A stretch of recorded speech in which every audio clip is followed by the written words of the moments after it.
Entonces, a ver, estamos hablando mucho del procedimiento, ¿no? ¿Por qué no vamos a los resultados? ¿Por qué no nos veis un poquito? Yo empiezo y tengo que me apropio y tengo así. ¿Qué página? Página 24. Se entrecruzan las voces en el patio, repiten un antiguo alborozo. Escuchas a través de la ventana como un ave en su jaula. De pronto, echa a volar. Es su viaje al infinito, prudente de la rama, donde vuelve a anidar. Lo llamas viaje, pero sabes que es solo el arco de tu vida. No importa la amplitud del paso, sino las hebras de su canto.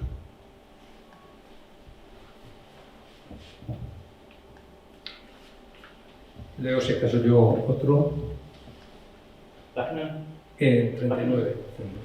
¿Qué página? 39. ¿Qué sería del gusto si yo no fuera yo? ¿Qué de la amargura y el dulzor? No se gusta en mí, a mí me gusta, ¿o no? Pero, ¿qué son las palabras? Nos dicen, nos pronuncian. Alguien dentro de nuestro adentro las dice y da sentido. El sentido del gusto que dice dentro lo que sentimos fuera. Recuerda ese sabor de quién es gusto. Este es muy conceptista.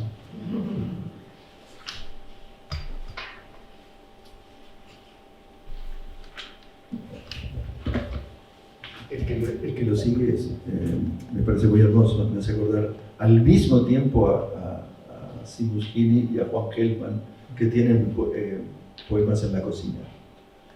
De la cocina llega un olor de manos trajinando la masa, donde leudan los sueños alocados de aquel que nunca supo la dorada estación en la que el cuerpo sabe su movimiento. Allí la mano, lo que se respira, está al alcance del deseo. Dar minuciosamente forma, tocar la miga, confundir la textura esponjosa del pan con la piel que madura al sol. En este poema se produce, bueno, si no lo tenéis delante no lo podéis ver, pero cuando acaba el primer tanka, que es una cosa yo creo que nos pasó a todos en algún momento, el que lo estaba escribiendo no sabía cómo acabar. Entonces acaba diciendo, donde leudan los sueños alocados de aquel que nunca supo. Y ahí se lo dejó el siguiente. O sea, no cerró el tanka y el otro dijo, bueno, lo dejo sin puntuación y que el otro lo recoja, porque ya no se le acaba la imaginación. Pasó cada vez más, en realidad. O al contrario, que estaba cerrado y lo abrimos para poder continuar. También, sí. Bueno, no es la única vez que pasa, hay encabezamientos de estos en varios puntos. Incluso hay momentos donde lo que dijo alguien, tú quieres apretar un poquito y decirlo de otra manera. Entonces, repites, no puntualmente, pero das un pie para que el otro vuelva y responda cuando cierre. Sí. Es notable porque presuponíamos que la forma de adecuarnos unos a otros era el encabalgamiento, y yo creo que abunda el encabalgamiento allí.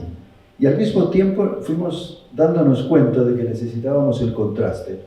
Y el contraste es, por ejemplo, pero. En los dos primeros tankas aparece pero, es una palabra problemática en la poesía que aparece, o bien un cambio completo de situación donde se pasa de adentro a afuera, de estar solo a no, de una situación a otra. Como por ejemplo pasa en el segundo tanka,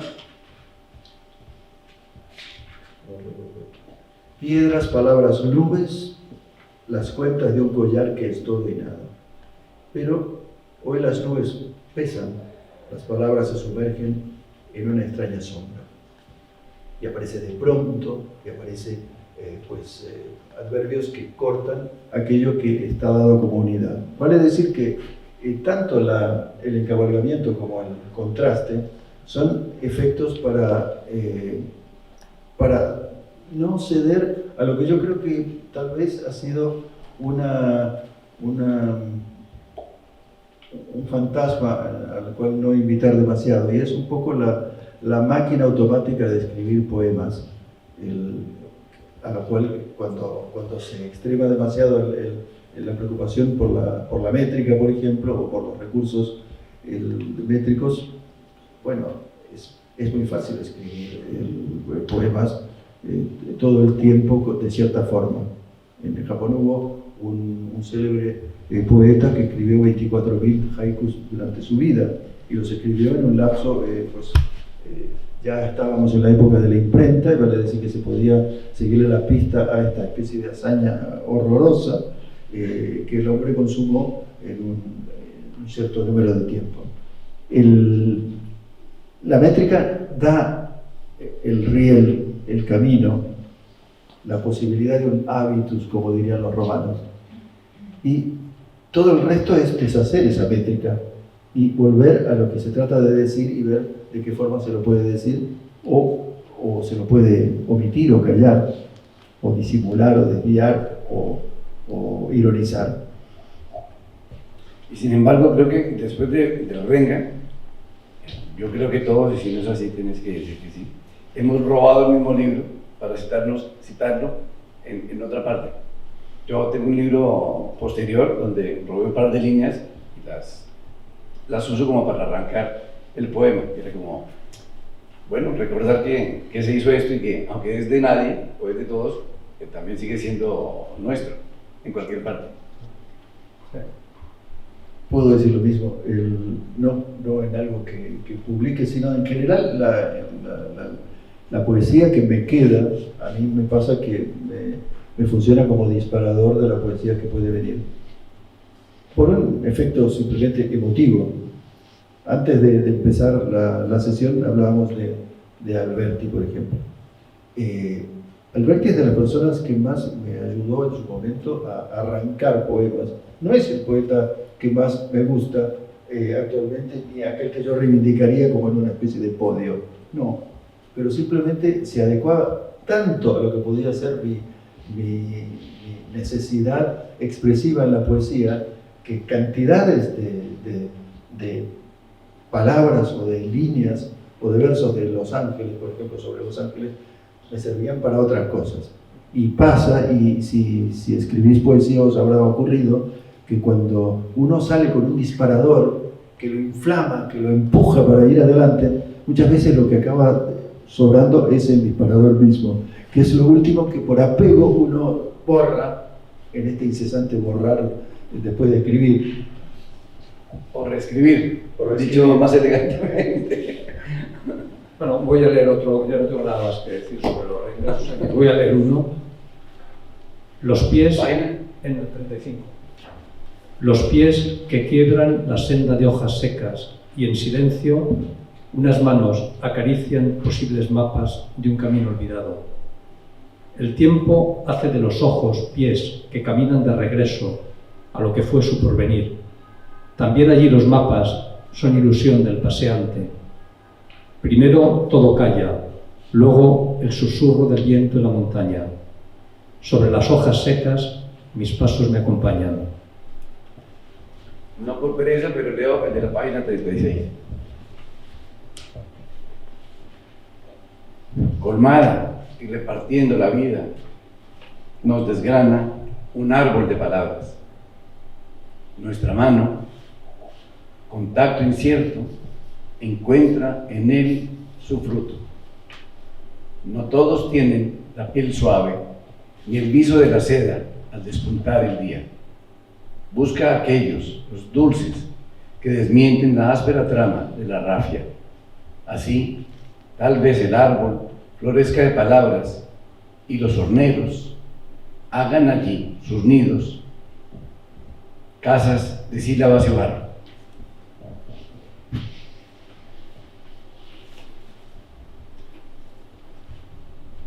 Cuando trato de pensar qué escribí yo en este libro,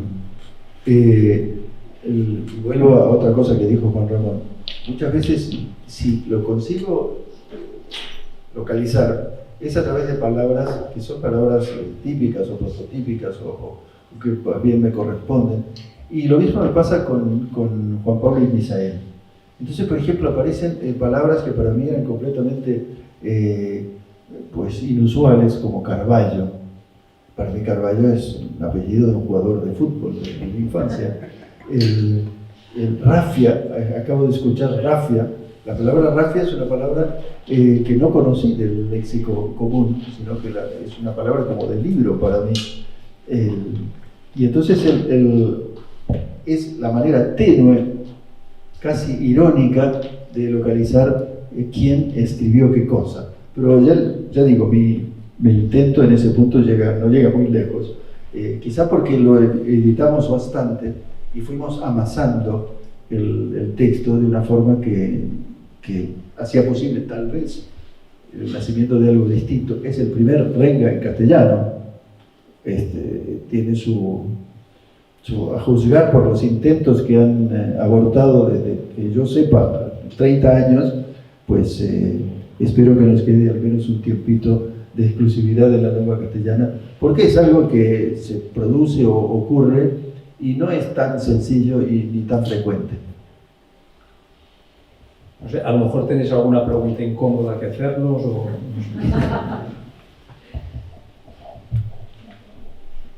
Bien, yo empezaba pensando que esto era un múltiplo de tres, era un triángulo, ¿no? Un triángulo de 3 autores, 3 poetas, un libro con 3 capítulos, esto era múltiplo de 3, que es lo que simboliza el triángulo, que es una de las figuras perfectas, ¿no?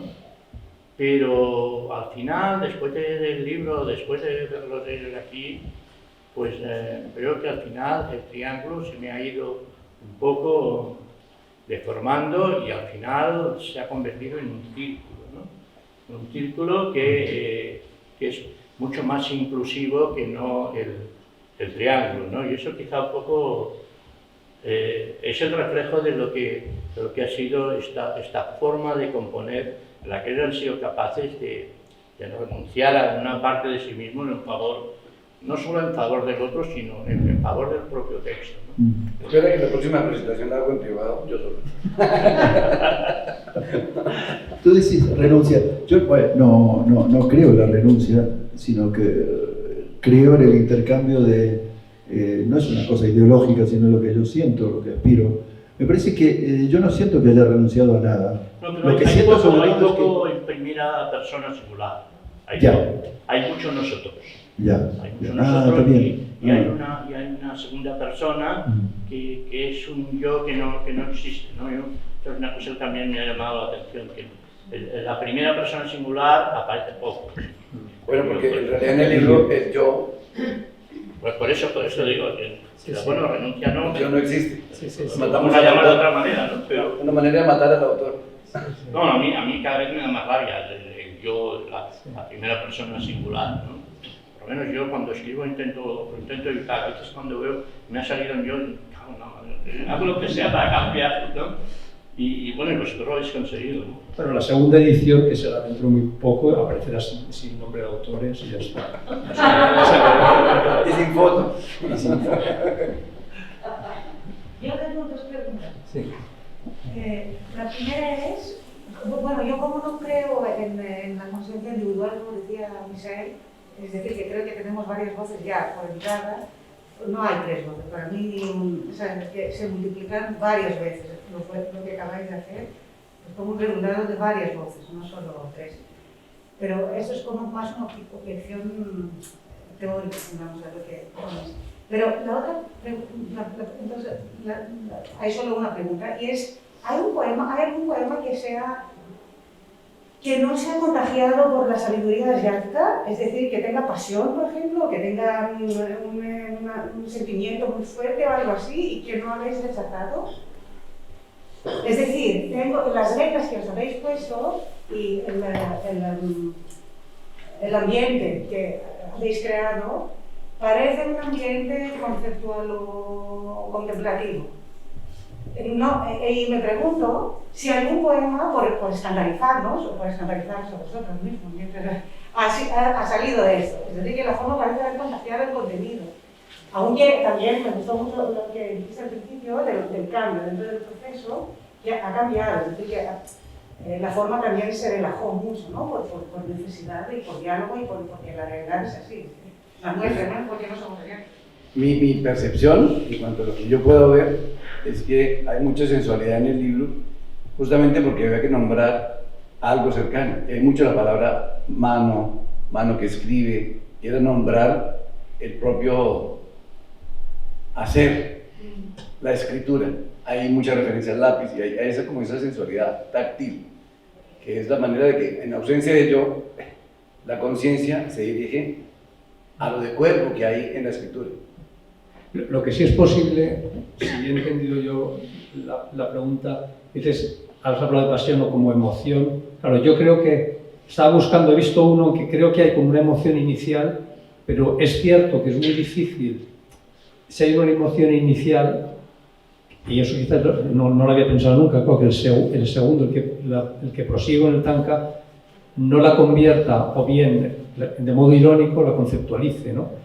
Pero quizás sí haya, por ejemplo, hay uno aquí que yo creo que, aunque sea un poco conceptual, la primera estrofa del haiku, hay una cierta emoción, ¿no? Cuando dice, comprende que la puerta estuvo siempre abierta, que me hace pensar en Séneca, por ejemplo, ¿no? Que detrás de cada puerta hay otra puerta. Ya se vuelve metafísico, pero yo creo que ahí hay una cierta angustia, ¿no? Y que si traspasamos el umbral, estamos allí donde siempre estuvimos. Hay una reflexión, pero yo creo que hay una emoción. Lo que es verdad que luego, cuando sigue, es muy difícil que el otro retome esa emoción, ¿no? Y entonces ya dice, pero ansiamos volver, somos tozudos. O sea, parece un poco más explicativo.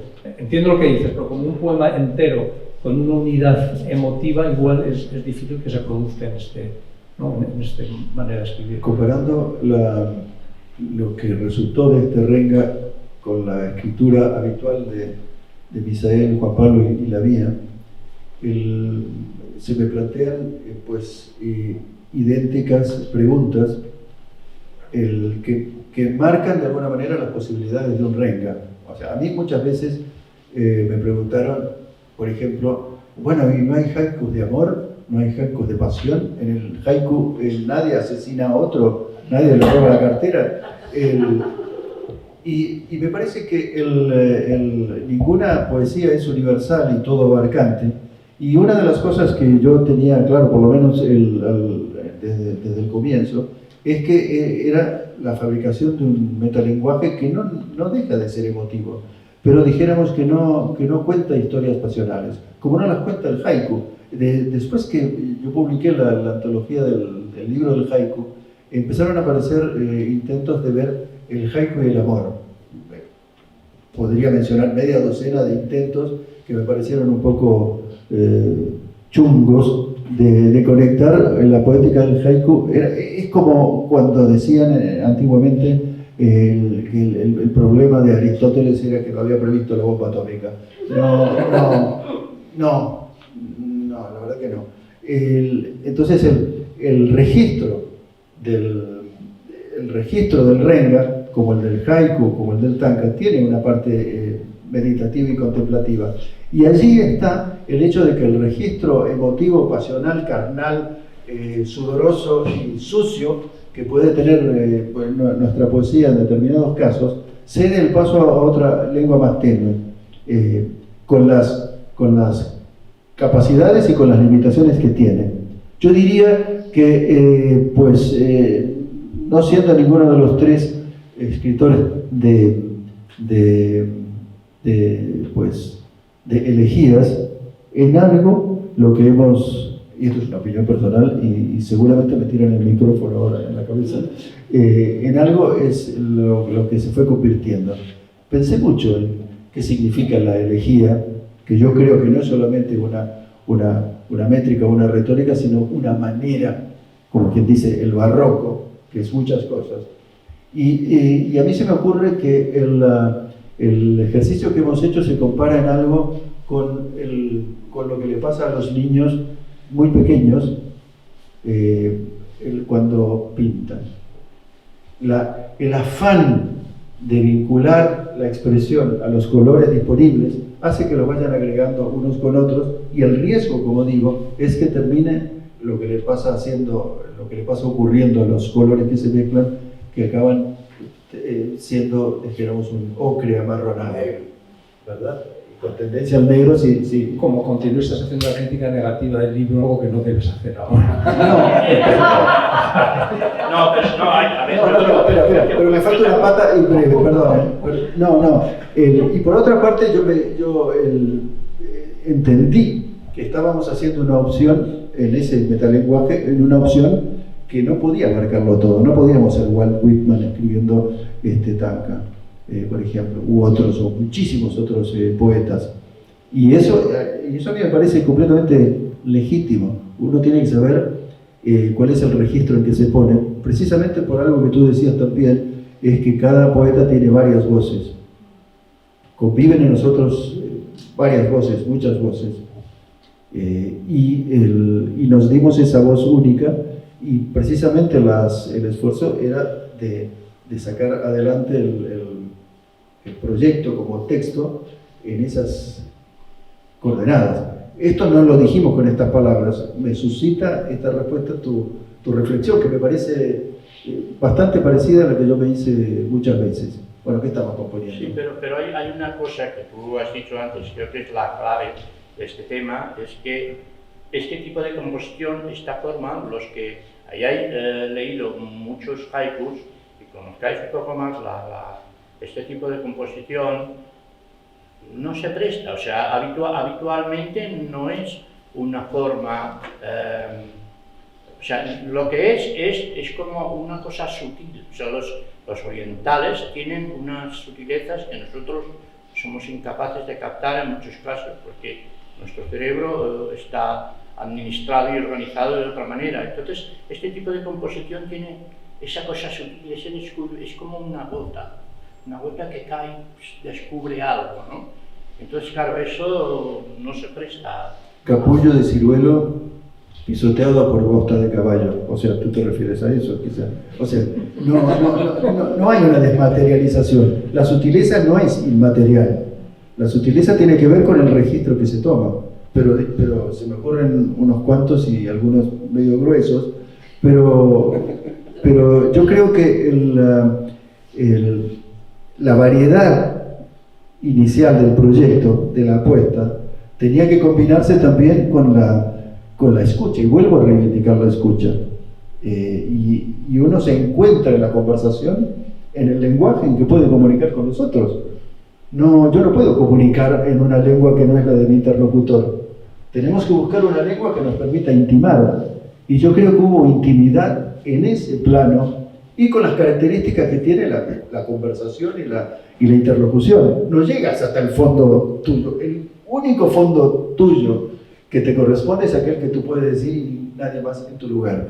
Y eso es algo que creo que no se nos plantea. De todos modos, como en todas las historias de amor, cada uno lo vive de una forma diferente, ¿no? Entonces, nosotros con amor. Pero bueno, en mi caso no había no partía, yo creo, al menos en el tuyo creo que tampoco partíamos de un cierto orientalismo, ¿no? Había un sistema, una apropiación trasvasada al español con otro esquema formal y ya está, no eran temáticas orientales ni nada por el estilo. Incluso antes de pensar siquiera en el, no sé si os acordáis, antes de empezar siquiera el intento de Renga, la primera vez que nos reunimos era para leer ante la cámara haikus de tradición latinoamericanos, bueno, diferentes puntos, cada uno escogió los que quiso, y cuando lo leímos, aunque no estábamos pensando en el Renga aún, teníamos una apropiación de esa idea que, digamos, trajiste tú a nosotros, y yo me acuerdo que yo escogí 3 autores caribeños, o sea, era un tanka, un haiku, claro, de colorines. Por ejemplo, los haikus de Kerouac, que les recomiendo en original y en versión castellana, que hay muy buenas. ¿Quién puede compartir ese envión de haikus que son maravillosos? Aquellos que comparten una serie de efectos o de elementos culturales. Y por ejemplo, yo conocí a uno que compartía el talante de Kerouac para hacer los haikus, que era un poeta con el que coincidí bastante en Kioto, Gary Snyder. Bueno, Gary Snyder, pero era de la misma trupe. Era como si nosotros, después de una larga convivencia en el estilo poético, hiciéramos cosas. Se parecerían, como se parece Efraín Barquero a Pablo Neruda. Yo creo que Efraín Barquero lo copia a Pablo Neruda, pero bueno, eso es otro asunto. Pero dijéramos, la escucha prolongada de una cierta música verbal lleva a escribir de cierta forma. Y para mí era parte de la apuesta de este renga, era precisamente entrar en ese tipo de melodía, de cierta sinfonía, de cierto acuerdo. Bueno, quizá a lo mejor, no sé si me equivoco, quizá esta estructura que dices tú os ha funcionado como funcionaba, por ejemplo, en la antigua Grecia las formas, ¿no? O sea, entonces no existía la escritura, era todo oral. Y además era la épica, o sea, eran cosas largas. O sea, tenía que haber un esquema, una fórmula para poder recordar, para poder recitar, para tener las temáticas presentes. Entonces, los tópicos. Creo que ha sido un poco así, ¿no? Era un poco un esquema de este tipo. Bueno, el Japón era oral, la época de Basho, y de hecho si se conserva el renga de Matsuo Basho, es porque los escuchas o los allí presentes lo fueron transcribiendo. Curiosamente, porque el Basho, que es considerado un poco el Shakespeare de los japoneses, por invención de palabras y por todo tipo de argumentos, no era alguien que escribiera, sino alguien que decía los poemas y alguien se los anotaba. Y hay una hermosa historia del haiku por uno de los compañeros de Basho, Kyorai, que registra todo esto, que lo registra porque era una música que muchos poetas de esa época utilizaron.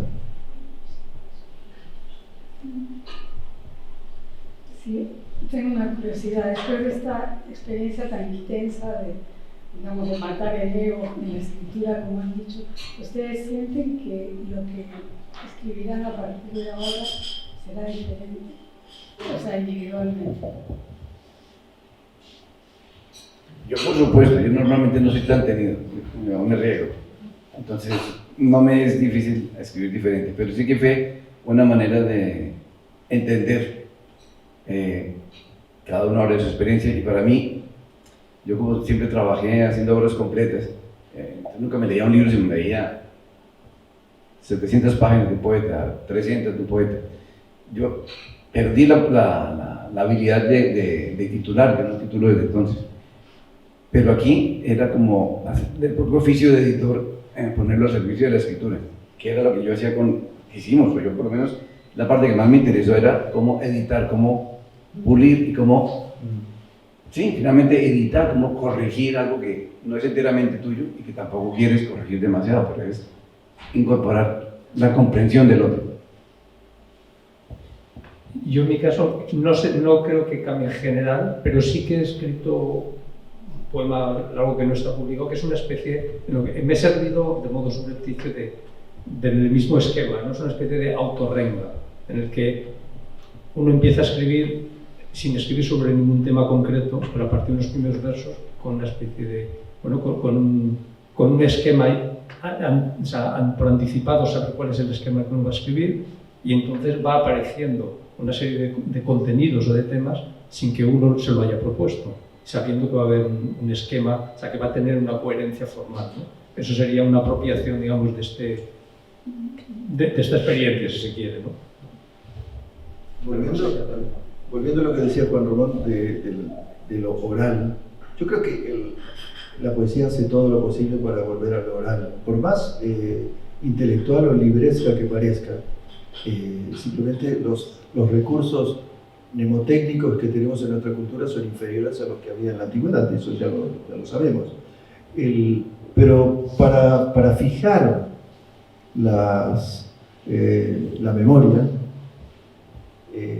no solamente estaba la métrica, sino que estaban los tópicos o las palabras de estación, como se le llama a partir del haiku, o todo tipo de recursos que uno sabe de antemano que son compartidos por los otros que van a escribir. Por eso es que prima allí la música, y por eso es que es mucho más sencillo entender cierto anonimato de los poemas, un anonimato que no tiene nada que ver de moral o de vencimiento del egoísmo, sino que es un anonimato interesado, porque es productivo, porque permite componer, bueno, las grandes obras de la literatura antigua japonesa, por ejemplo, son todas orales, son tradiciones que se fueron comunicando a través de las kataribe, que eran las contadoras, y los cuentacuentos, cuentistas, y que luego, recién después de siglos, fueron acuñadas en un manuscrito. Y a nosotros eso no se nos daba, primero porque somos poetas de lo escrito, somos lectores y escribimos, y segundo por la situación online, que también le da una novedad, yo creo que considerable a nuestro proyecto, en el sentido de qué es lo que se puede hacer sin estar, por así decir, de cuerpo presente, ¿verdad? Sobre todo, es que ni siquiera existía la página. Era una página digital donde veías los rastros de los otros. Eso fue muy particular, llamarla en una forma neutra. No, y aparte ese pressing de tener que responder, aunque luego se elaborara, pero claro, estar los tres a la vez escribiendo, a ver, eso también te obliga Eso lo acercaba a la a conversación. las antenas. Sí, completamente. Para mí el viernes era día de ayuno y abstinencia, porque habíamos ya partido del jueves, el jueves comenzar, o sea, quien comenzaba era, entre otras cosas se había sacado un poco el asunto de encima, en parte.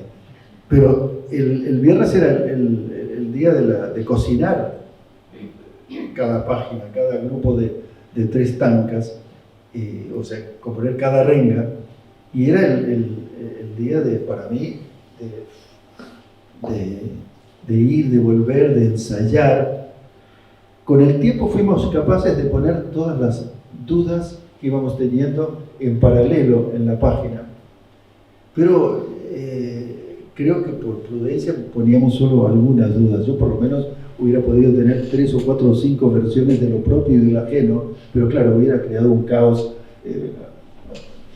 Hombre, había que ser operativo. Sí, pero había sesiones en que yo no paraba de reírme solo. En mi casa pensaba que estaba loco, porque entre la interacción, lo que tú respondes y las circunstancias de cómo llegaste a toda la carrera, porque para mí lo importante era el juego. Que se cocinara, sí, perfecto, pero era llegar a esa página virtual, y yo atravesaba la ciudad, dejaba tirada la librería y llegaba a empezar a escribir y a ver quién estaba. Fue uno de los motivos por los que elegimos el jueves. Porque sabíamos Sí, el jueves era mi tarde libre, que era cuando estaba con Chloe, mi hija, y coincidió con que ella ya no me necesita los jueves por la tarde. y así salió el ranking. Bien, ¿las preguntas? ¿Alguna pregunta más? No, yo más que preguntar, quería decirle a Alberto que la palabra hornero seguro que la pusiste vos. Hornero. Hornero. Sí, hornero sí, pero yo no puse Carrasco y no puse Gracia y otras que te cuento que yo aprendí una cantidad de geología que no sabía. Y de pájaros, ¿qué sabía yo de pájaros? Nada. Yo me defendí con el hornero. Le digo, toma aquí, vamos a hacer un libro de hornero. Este es otro aliciente para los lectores maliciosos, no ver de quién es esta parte o esta otra. Bueno, es cierto. Ves el lenguaje propio ni te das cuenta que lo dices. Muy bien, pues gracias a los tres, gracias sobre todo a vosotros, los que estáis aquí, gracias a los que estáis del otro lado de la cámara y en fin, espero que disfrutéis de la lectura y de la poesía, no solo de este libro, sino de cualquier libro de buena poesía. Gracias a todos.